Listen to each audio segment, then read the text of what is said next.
अस्सलाम वालेकुम। तो जी मेरा नाम है जी उसामा। और मेरा नाम है जी असद अरमान खालिद। आपकी खिदमत में फिर से हाजिर हो गए हैं। लेकिन इस बार तंग करने तंग नहीं नहीं आए। करने आए हम। क्यों साहब भाई ने गुस्सा किया, कहते कि आप हर वक्त तंग तंग का कह देते हो। तो मैंने कहा चलो ठीक है, शायद ऑडियंस गुस्सा कर जाए, लेकिन मैं पता बड़े आप लोग अच्छे हैं, आप गुस्सा तो नहीं करेंगे। साहब भाई ने गुस्सा कर लिया, तो लिहाजा हम इस बार आपको तंग करने नहीं आए। हम इस बार जो हम वीडियो जो लाए ना, हमने जो हम लेके आए हैं आइसक्रीम की कहानी के कि बारे वो में कैसे इजाद हुई थी। ठीक है जी। अच्छा तो जी हम बगैर टाइम वेस्ट किए जी स्टार्ट करते हैं अपनी वीडियो। फ्रेंड्स अस्सलाम वालेकुम and welcome to reality TV. दोस्तों, वॉल्स आइसक्रीम के बारे में हम सबको पता है, लेकिन क्या आप जानते हैं कि वॉल्स को इजाद कैसे किया गया था? इस वीडियो में मैं आपको वॉल्स की दिलचस्प कहानी सुनाऊंगा। Just follow this sign for Wall's new strawberry fair. आज से तकरीबन 250 साल पहले बर्तानिया के कैपिटल लंदन में एक आदमी रहता था। इसका नाम एडमंड कॉटरेल था। ये आदमी एक कसाई था। लंदन में गोश्त की एक मार्केट होती थी। इसका नाम सेंट जेम्स मार्केट था। इस आदमी की गोश्त की दुकान इसी मार्केट में थी। दोस्तों, 1786 में एक आदमी रिचर्ड वॉल ने इस आदमी की दुकान ज्वाइन कर ली। रिचर्ड इसका पार्टनर बन गया। 20 साल के बाद रिचर्ड गोश्त की इस दुकान का अकेला मालिक भी बन गया। रिचर्ड वॉल दिन भर गोश्त काटता और काफी मेहनत से अपनी दुकान चला रहा था। इस आदमी की गोश्त की दुकान काफी मशहूर भी हो गई थी, यहां तक कि प्रिंस ऑफ वेल्स के महल में भी इसी आदमी की दुकान से गोश्त जाता था। बहुत जल्द ये आदमी बर्तानिया के शाही खानदान को गोश्त फराहम करने लगा। अब रिचर्ड वॉल ने सोचा कि अपने कारोबार को फैलाया जाए। दोस्तों, इसने एक बहुत बड़ी जगह किराए पर ले ली और यहां अपने गोश्त के कारोबार को चलाने लगा। लेकिन 1838 में इसकी मौत हो गई। रिचर्ड वॉल के मरने के बाद इसकी बीवी और बेटे ने इसका गोश्त का कारोबार संभाल लिया। इसके बेटे का नाम थॉमस वॉल था। वक्त गुजरता गया और 30 साल गुजर गए और अब गोश्त का ये कारोबार थॉमस वॉल के बेटों ने चलाना शुरू कर दिया।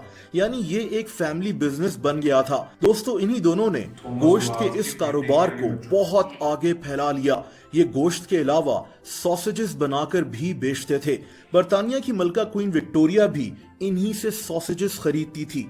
इन लोगों का सॉसेज बनाने का कारोबार भी बहुत मशहूर हो गया और इन दोनों ने 1903 में सॉसेज की एक फैक्ट्री खोल ली, जहां ये गोश्त भी बेचते थे। ये काफी बड़ी फैक्ट्री थी जो 6 एकड़ पर फैली हुई थी। दोस्तों, 1922 में इस फैक्ट्री और कारोबार को लिवर ब्रदर्स ने संभाल लिया। ये वही भाई थे जिनके नाम पर आज यूनिलीवर कंपनी है, जिसके प्रोडक्ट्स जैसे Lipton tea, Surf Excel, Knorr noodles, Closeup, Lifebuoy, Lux, Sunsilk वगैरह हम इस्तेमाल करते हैं। वॉल्स आइसक्रीम भी यूनिलीवर का ही प्रोडक्ट है। बहरहाल, लिवर ब्रदर्स ने गोश्त की ये फैक्ट्री चलाना शुरू कर दी। ये भाई इससे पहले बर्तानिया में साबुन बनाते थे। इन भाइयों ने सोचा कि गर्मियों में इनके सॉसेजेस कम बिकते हैं, तो क्यों ना गर्मियों में इसी फैक्ट्री में कोई और चीज भी बनाई जाए। इन्होंने फैसला किया कि गर्मियों में आइसक्रीम बनाई जाएगी। दोस्तों, यहीं से वॉल्स आइसक्रीम बनना शुरू हो गई थी। इसका नाम वॉल्स इसलिए था क्योंकि गोश्त और सॉसेज की इस फैक्ट्री के पीछे रिचर्ड वॉल की वो छोटी सी गोश्त की दुकान थी, जिसको बाद में इसके पोतों ने फैक्ट्री में तब्दील कर दिया था।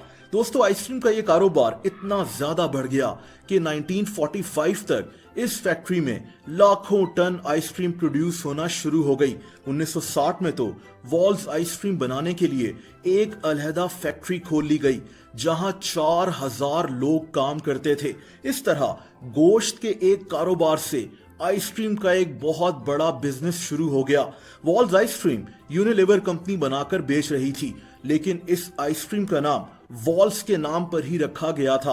1970 में बर्तानिया में वॉल्स की दुकानें खुलना शुरू हो गईं, जहां से लोग आइसक्रीम खरीदकर खा सकते थे। और दोस्तों, इसी तरह वॉल्स आइसक्रीम इजाद हो गई, जो आज आपको हर जगह नजर आती है। मुझे उम्मीद है कि वॉल्स आइसक्रीम की ये कहानी आपको पसंद आई होगी।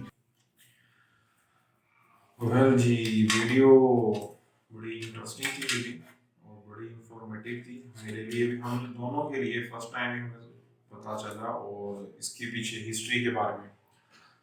और ये है कि कहाँ से भाईजान गोश्त की दुकान से उन्होंने आइसक्रीम काम कर गया और बड़ी मेहनत, और वही बात है उनके जो वहाँ से स्टार्ट हुआ उसके आगे पोते दोते सब ने, फिर आगे यूनिलीवर वालों ने पहले वॉल्स था, फिर उसके आगे जो पोते आए उन्होंने सारा अपना कारोबार को बढ़ाया, नहीं गोश्त था। यहाँ देखो फिर यूनिलीवर वाला ने इनको खरीद लिया, ठीक है। फिर उसके बाद फिर यूनिलीवर ने असल में यूनिलीवर वालों का मुझे नहीं पता था कि वाल्स इन्हीं की है। यूनिलीवर असल में ग्रुप है, उसके बहुत सारे उन्होंने खरीद लिया, मुझे एग्जैक्टली नहीं पता था कि वाल्स खरीदा उन्होंने असल में वो गोश्त वाले को था, और बाद में फिर इन्होंने कहा कि यार गोश्त का काम नहीं होता ना, वो हो जाता है, काम हो जाता है, तो फिर हम कोई और करेंगे। बेसिकली जो आइसक्रीम थी वो यूनिलीवर वाला की थी जा। हां ठीक है, मतलब जगह वही ना पीछे वो जो रिचर्ड वॉल थी उसकी दुकान थी, उसको अंदर ही ले आए ताकि जिस तरह पुराना एक इलाका होता है, जिस तरह हमारे फैसला और पासपोर्ट रोड मशहूर है, अब तो चेंज सलाम पता नहीं किस ख्वाजा सलाम के नाम से हो गई है, अभी भी उसको पासपोर्ट रोड कहते हैं। इसी तरह वो दुकान भाई पुरानी थी, वाल कॉर्नर जो भी उधर होगा कॉर्नर पे दुकान होगी, मतलब एक पहचान बनी हुई थी। उन्होंने कहा कि यार इसको वही रखो, और आइसक्रीम भी उसी के नाम से स्टार्ट कर दी। पूरा देख लें जी, आज आपके घर में भी नहीं है भाई, असल में थीम ये था कि वो जो क्योंकि गोश्त का कारोबार भी उसी फैक्ट्री में हो रहा था, ठीक है, तो वो गोश्त का कारोबार आया था वॉल्स से, ठीक है, तो उन्होंने कहा कि यार आइसक्रीम भी हम इसी फैक्ट्री में बना रहे हैं, हम नाम हाँ वही बात मैं लेकिन दुकान है नहीं, उन्होंने इस तरह नहीं किया दुकान, उन्होंने बात कहा नहीं, जब उन्होंने सारा खरीद लिया और भी उसकी दुकान भी अंदर आ गई। अच्छा हाँ दुकान अंदर आई, तो इसलिए उन्होंने कहा भाई जान पीछे से आ रही है वो, जाहिर बात है भाई उसकी दुकान भी उन्होंने वॉल्स के नाम से शुरू कर दी, ये भी बड़े सारा काम वो चल पड़ा है। लेकिन और आज आज देखिए भी आपके घर में भी आइसक्रीम वॉल्स की आती अक्सर आती होगी, हमारे घर में हमने भी वैसे आप खाते रहते हैं सब। जी मैं खाता हूँ। हाँ जी हम भी खा लेते हैं कभी। चले करा देंगे छोटे भाई हैं आप, छोटे भाई इंशाल्लाह आपको भी खिलाएंगे। बाकी जी ये वीडियो होगी एंड, काइंडली अपना इसी तरह प्यार हमें दिखाएं, शेयर करें, सब्सक्राइब करें, आइकॉन टर्न करके, किस तरह जी टर्न करके, एक टर्न बहुत ही अच्छा कहते तो मैं इसलिए दोबारा कहता हूं तो मैं टर्न की आवाज सुनूं। और काइंडली जी फिर मिलेंगे जी अगली वीडियो में, तब तक के लिए जी अल्लाह हाफिज़।